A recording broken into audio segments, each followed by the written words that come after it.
Hey, what's up? Back for another round of rounds.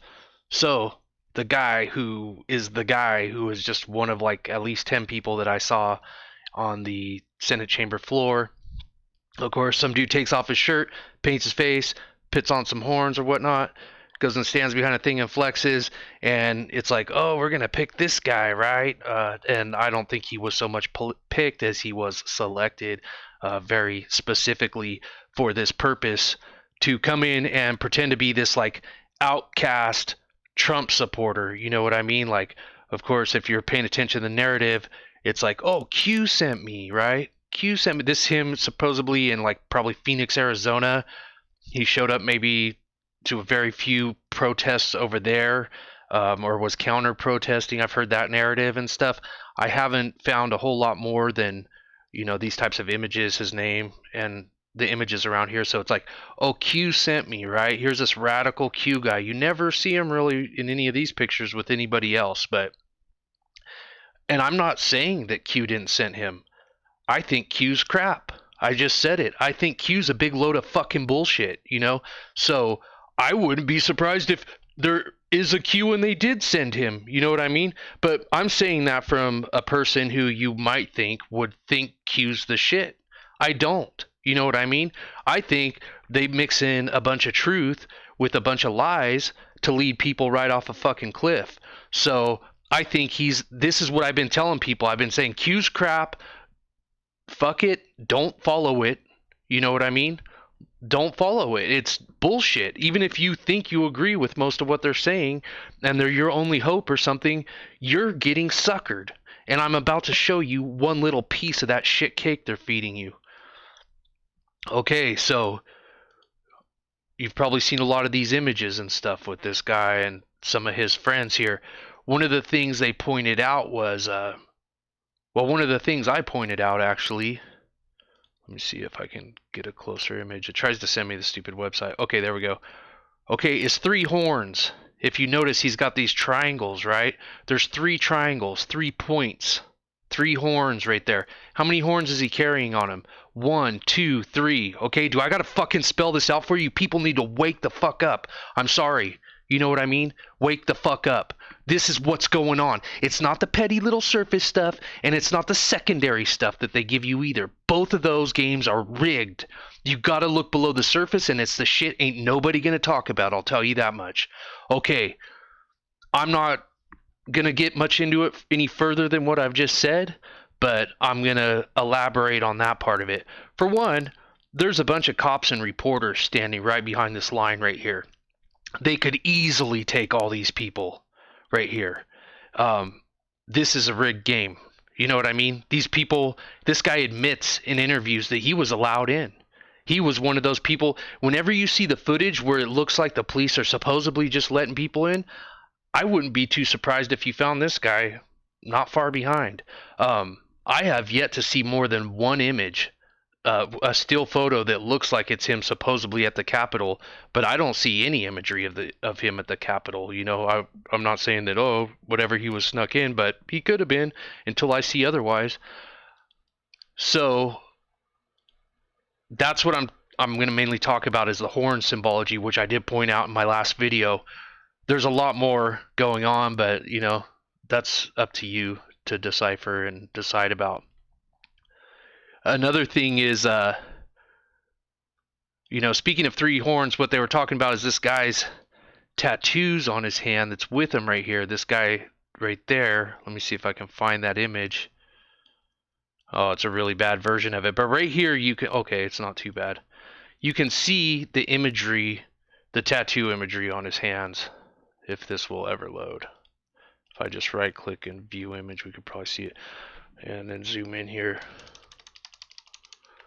So this guy's got a tat on his hand. This guy's got tats. These are all very symbolic tats. They tried to say this guy was a different guy. I kind of alluded to that in my last video. I wasn't making any claim that he was, but I was like, okay, it's worth a note, that some of these pictures may or may not be true on the internet. Turns out that some of them weren't.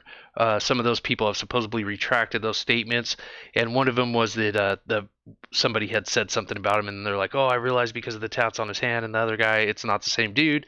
And This guy has video game tattoos on his hand. Well, the video game that it supposedly is Borderlands 2 is the video game, right? Oh, never mind, it's just harmless video game tattoos, right? What is it? Three Horns Divide is an area in Borderlands 2 that is location that initially connects the town of the Sanctuary. That's not a big deal in and of itself necessarily, but I just wanted to point that out, that this is Borderlands 2. It has a heavy Nordic theme. I don't know a whole lot about the game. I've just barely looked into it, barely familiar with it, but it does have a sort of Nordic undertone kind of thing going with it. But yeah, Three Horns Divide. Is there any division going on with these people and the rest of the conservatives? Yeah, and then if you look in here, I think this is what they're referring to as this consecrated circle around this horn symbol. And you go and look for those horns around the areas, around at least this particular area that, it may be more than that. I haven't played the game, but at least in, some of the areas, you look for these horn symbols. Okay, so that just sort of shows a connection there. If you want to dig into that and credit or discredit anything around that, that's up to you. But just to let you know that, okay, and this dude is a pawn. That's very representative that this would be such a big tattoo. Another thing you have over here is, well, I'll get into that. So right here is you might remember Antifa has the 3 arrow symbol like such. Right here, pretty obvious, right? Right there, that is Antifa. If you don't believe me, look it up for yourself. I'm not even going to look it up right now to prove it to you, because you should be doing some homework a little bit, at least on your own. This is some stuff spray painted. There was a BLM spray painted right above it. The state can no longer suppress us. 3 arrows pointing down, right? What is that from? Well, that's from a group very, very similar to Antifa. You could even argue it was Antifa back in pre-World War II days, that supposedly was countering the Nazi Party, right? But when you look into it, it's like, were they really opposing it? There's a lot of arguments to say otherwise. They say, this was a group of, I believe, communists and socialists that were supposedly countering the National Socialist Party, which there's the argument to say that the National Socialist, the so-called Nazi Party, was just a name, just by name only. Some people consider it like a far-right faction, right? The thing is, when you get into a spectrum and you draw out that circle of that spectrum, and then you divide it with a left and a right here, and over here's the left, and over here's the right. Well, let's see here. If we go right here's the middle, right? Here's the right. I better not try and do that. Okay, here's the right, right? What's down here? What is this polar opposite of being in the middle? That is extremism, okay? This is extremism. It doesn't matter if you're on the right and you're an extremist, or you're on the left and you're an extremist. No matter what, you end up at the same all-time low point. So that's what I see personally the Nazis as, the any extremist group whatsoever. That's how I see that. They're the complete opposite of a moderate, middle of the road type of group. And I don't think moderate, middle necessarily means inaction. I think it just means sensible action. At least it seems to be, and of course none of us fall whatever. We're all different, but we all try and find some commonality to get together on. So anyway, there's those 3 arrows, right? And then you see those 3 arrows right here. And these are the arrows that eventually you can look that up to. There became, especially in a circle, a consecrated circle, which is witchcraft. If stuff is in a circle, it is Wiccan, Wicca, witchcraft, consecrated circle. That's a fact of the matter. But yeah, this is supposed to be a anti. So if I scroll down here a little bit, sorry, my computer starts extra goofing up when I'm recording video. It's supposedly taking a stab at the crown, taking a stab at Nazism taking a stab at, I guess, communism or whatever. So, but it's BS. It's jealous of all these things because they're too similar to itself. That's the way I see it. That's my opinion, right? And I would, if you have an argument to the contrary, please, form it up and throw it my way. I'd like to hear it. But this is to my knowledge, that's what is going on there, and it's an illusion. It's to make you think like, oh, these things are the bad things, and we're the good thing because we oppose those bad things. When really, it's almost like they're all bad things, and they just want you to get to polarize people and get them to hop on one of them that they think is the far lesser of the evils and ride that one home. And no matter what, at the end of the day, we all lose when it's like that. So anyway, this page, if you want to go there, is thevintagenews.com. The Iron Front was a German, which is the name of that group that's basically Antifa. It was a German anti-Nazi, supposedly anti-Nazi paramilitary organizations whose logo was designed to be painted over swastikas. And I mean, they fought in the streets a lot like Proud Boys and Antifa do, like that, all that kind of stuff. There ain't nothing new under the sun, all right? So definitely encourage anybody to go read up on that. So moving along, just want to briefly mention this: as a true religion is Icelandic,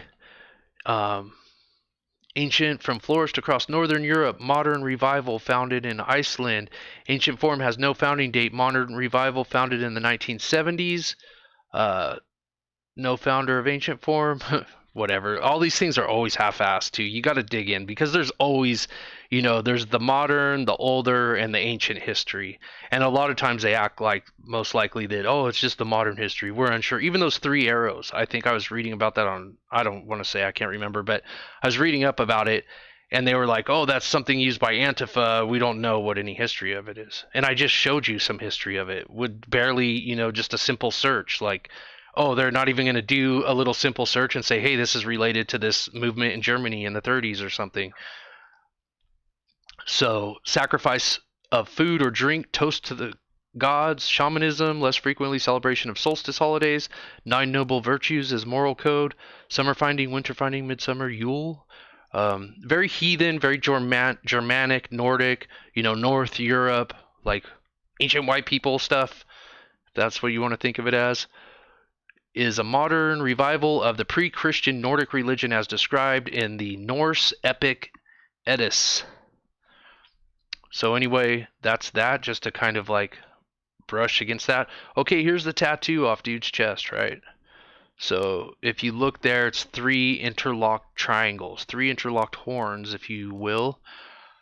The Valknut is a symbol consisting of 3 interlocked triangles. It appears on a variety of objects from the archaeological record of the ancient Germanic people, which is the Germans, by the way.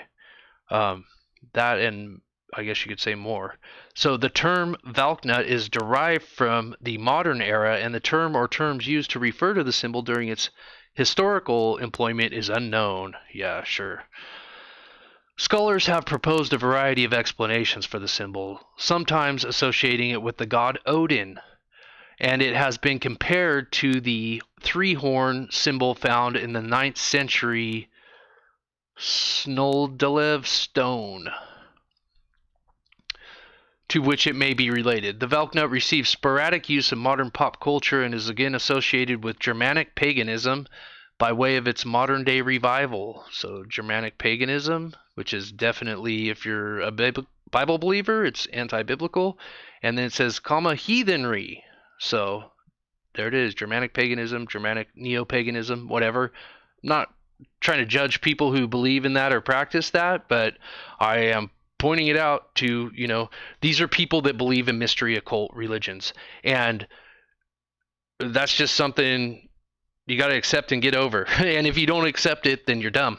Sorry, I mean that in the most loving and polite way possible, but you are ignorant, and we all are totally ignorant to a lot of things, and none of us knows everything, but that's just the facts. Like, people still practice this stuff. All this stuff you may have been taught or thought is mythology growing up.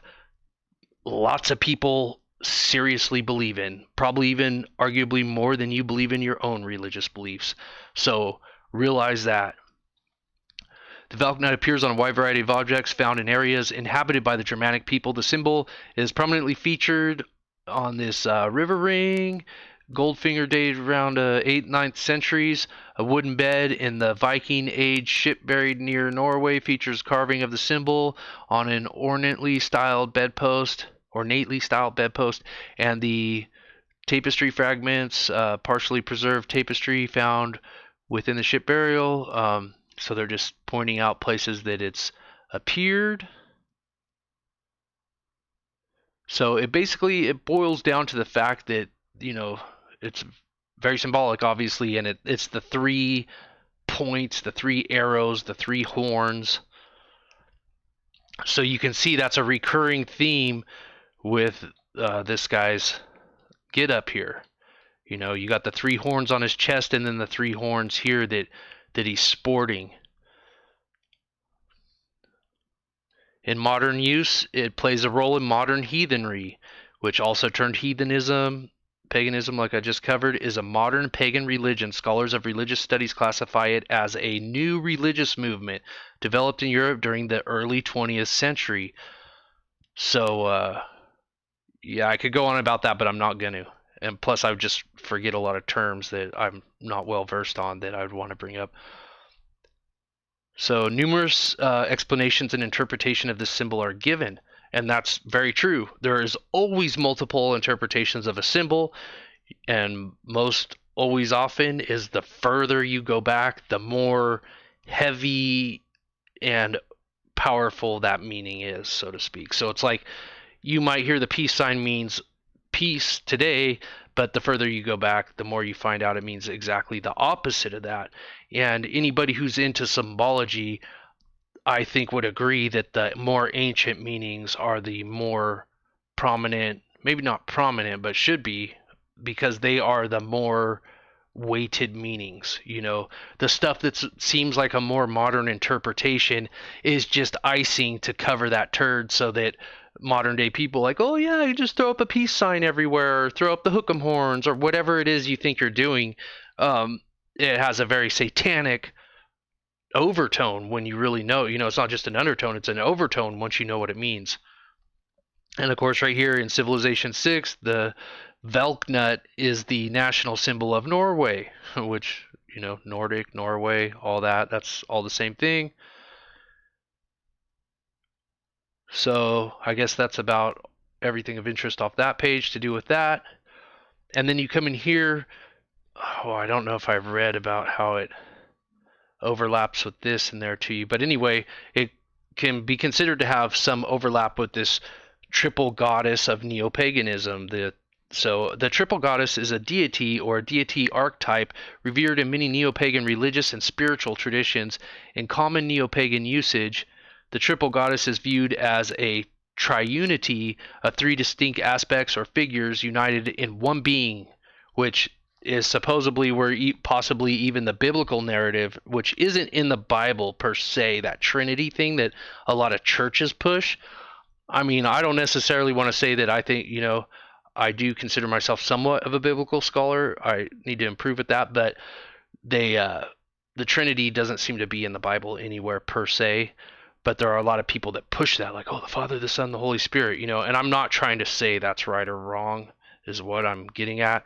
But that's has a lot of overlap with this, and it's like, well, if it's sort of just this potentially implied, like vaguely implied maybe thing, should you be focusing on it?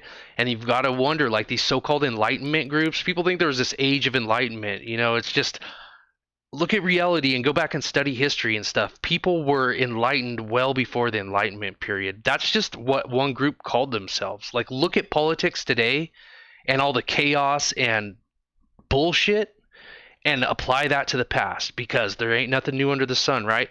And all that stuff was still there back then. So it wasn't like, oh, we finally broke away from the church and started, being able to realize there's this thing called science, like as if people who, had religious theological beliefs didn't believe in science or something like that. It could be argued either way for either side. There's even the quote unquote science religion of today, where it's like supposedly these scientists signing off on things that are more political pundits.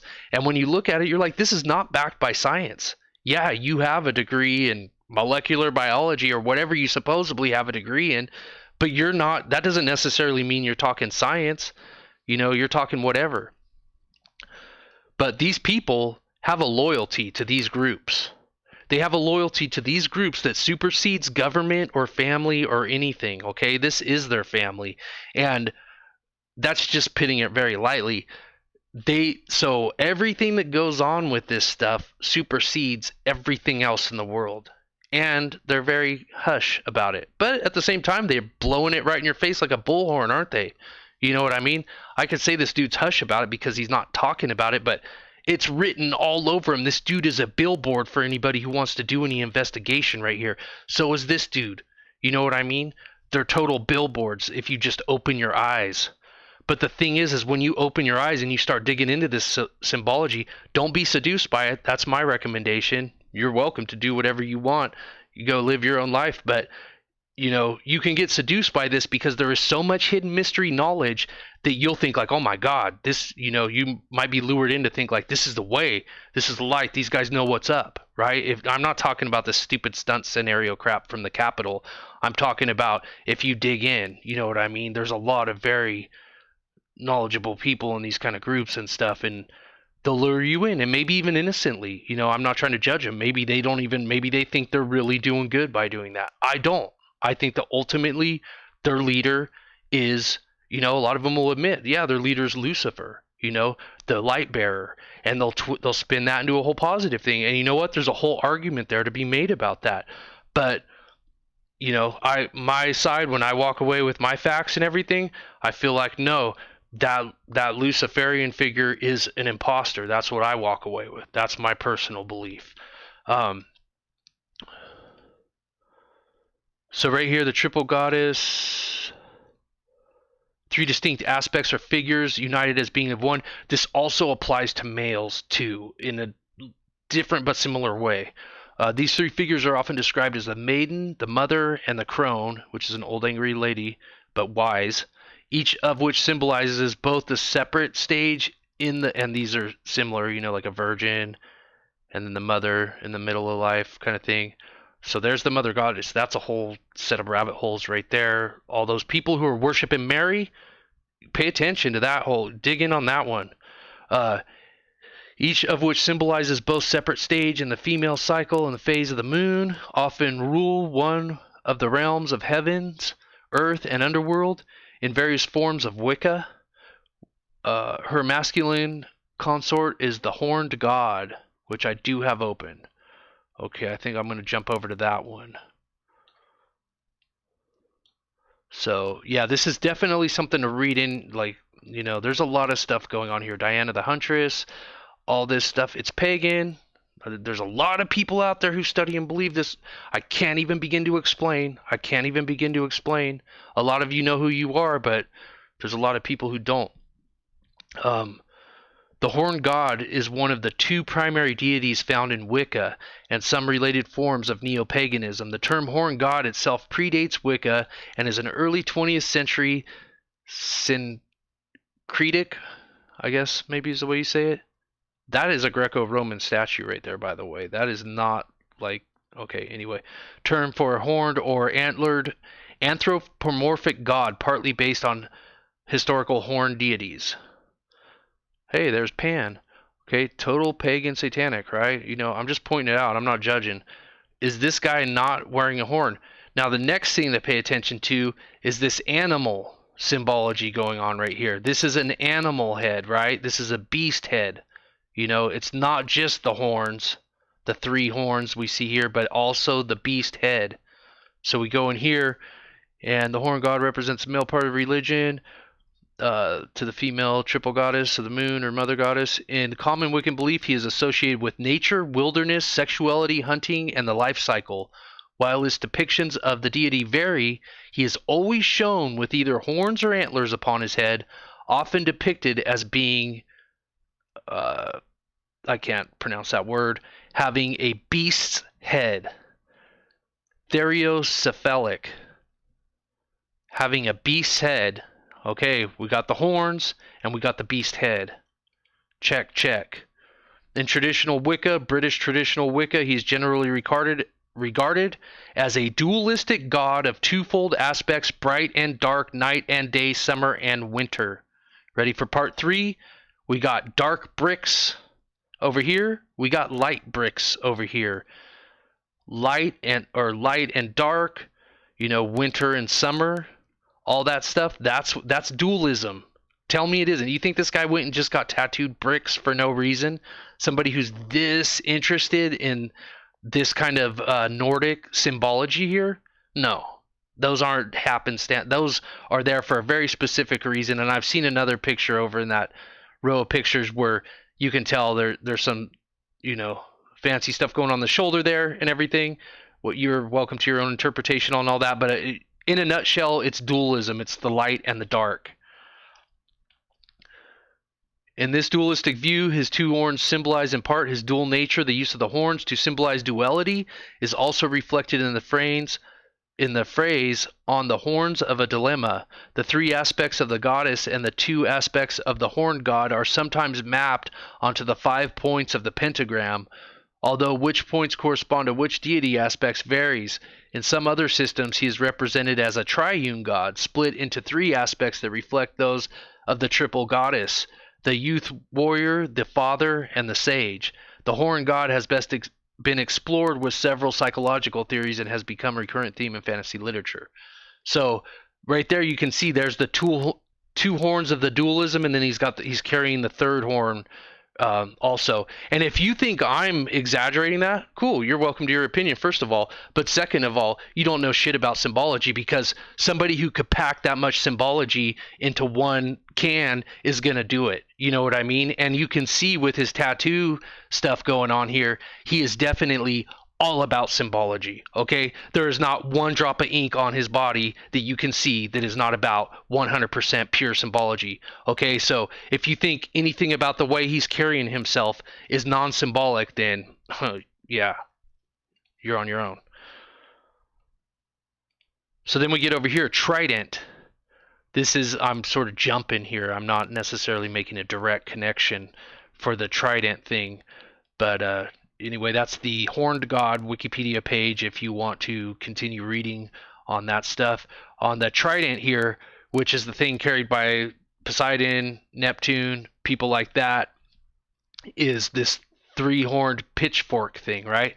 There's your 3 horns again. Okay, that's why I'm bringing it up, is because of the 3-horn thing. Is a 3-pronged spear. It is used for spearfishing and historically as a pole arm. The trident is the weapon of Poseidon or Neptune, the god of the sea in classical mythology. The trident may occasionally be held by other marine divinities such as tritons in classical art. Tridents are also depicted in medieval heraldry, sometimes held by a merman triton. In Hinduism, it is the weapon of Shiva known as Trishula, Sanskrit for triple spear, which I have that open right here too to show you. Yes, this is in Hinduism also, which there's tons of overlap. But when you go into like Hinduism, just all the stuff, which is one of the scary things when you think about a one world religion, if you're coming from the biblical perspective, is it's basically the world against the Bible. You know what I mean? And so you're going to see overlapping symbology, hand symbols, all that stuff, names, characters with only the name change for the most part. All that, all these other religions have so much overlap, it's not even funny, So right there you can see the trident, right? Look at this huge statue. Look at this little guy. You know what I mean? So there it is. You can tell it's definitely, are those not horns? I mean, come on. They are. So, whatever. That's that stuff, just the point. This is just barely scratching the surface on this stuff too, So, what else was I going to talk about? So that's, okay, the thing with the trident is I wanted to relate that also back to this antifa, these 3 prongs that you see. And which way are these prongs pointed? They're pointed down, of course. So another thing is, pretty sure it says it in this article, skimming down through it here. Okay, so Poseidon, the trident associated with the sea god guy, divine instrument said to have been forged by the Cyclops. Poseidon struck a rock with his trident. So, he struck something with that trident. Uh, According to Roman sources, Neptune struck the earth with the trident to produce the first warhorse. So if you go over here and look where these arrows pointed down, they're striking down. So that's the thing. It's like the end of a trident striking down. And if you think, oh well, these aren't on a pitchfork type thing. Well, in Latin, they're not necessarily attached to a pitchfork, if I have that right.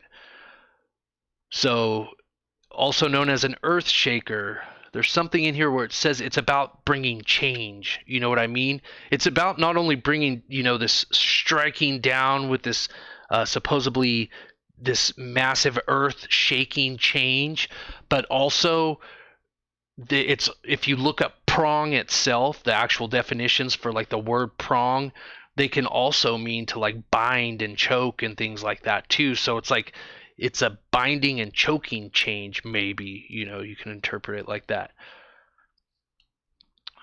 Let me see if I can find one more here, skimming through very quickly. Yeah, so anyway, I think I kind of made my point there, and if you don't believe me, look it up and prove me wrong. I'd actually be happy to be proven wrong on a lot of this stuff, but I know it's not wrong. I'm already knowing. So that's just to let you know some of the stuff going on with this here. It's not just a right wing, left wing, yeah, Trump is my president or Trump's not my president kind of thing. This supersedes way beyond that stuff. We're talking about thousands of years of history. We're talking about biblical stuff. And this is the real narrative out there. You know what I mean? For lack of a better term. Obviously, it's not a narrative that's getting preached on a soapbox like some of the other ones we're seeing, but what we're seeing is the revival of the Roman Empire. That it fell, but it never dissolved. It only fell. It went down for a nap. You know what I mean? You can trace the Roman Empire all the way back to the UN, and it gets creepy. I'll warn you. If you go trace the end of the Roman Empire and just be like, I'm going to follow the strands of what happened to the Roman Empire, you're going to end up at some creepy shit. I'll tell you that right now. You'll probably get so creeped out you'll close your browser and turn off your computer because you're going to be like, whoa, I did not mean to go here. And that's the truth of what that shadow hand that's like in plain sight that's doing this kind of crap. That's where it's coming from. You know what I mean? I'm not saying go out and try and rebel and stop this or get on a soapbox and preach junk or anything. I'm just trying to point out some stuff to you to say, hey, wake up. You think you're awake, but you ain't, and none of us are fully awake, but we need to wake up to this symbology, be looking for it. Don't run off a cliff with it. Don't run off and think like, oh, the easiest thing to do is just to jump to a bunch of conclusions. But if you do like what I just did and just hop on some sort of academic sources or whatever you can, start peeling back the layers and get back a little bit towards older and maybe even ancient times with stuff, then you start realizing it doesn't matter left or right or none of that stuff. These people are all part of cliques and things that supersede all that crap, and they've got an agenda, and it's a satanic agenda, I'm sorry to say. I can only pray for these people. We can only pray for these people, and we should. They are carrying the satanic agenda. I'm sure this guy, he's probably fairly shallow. This is just my assumptions. I'm assuming he's just, if you go in and start reading more about like what I scratched into there, you'll realize it's about somebody who's just kind of like self-serving for the most part, So I don't think I think he's probably fascinated by a lot of it, and he's fascinated by this attention he's getting and stuff right now. But, like I said, it all comes down to this big pawn on him right here. That's all he is. He's just a big pawn, So anyway, thanks for watching.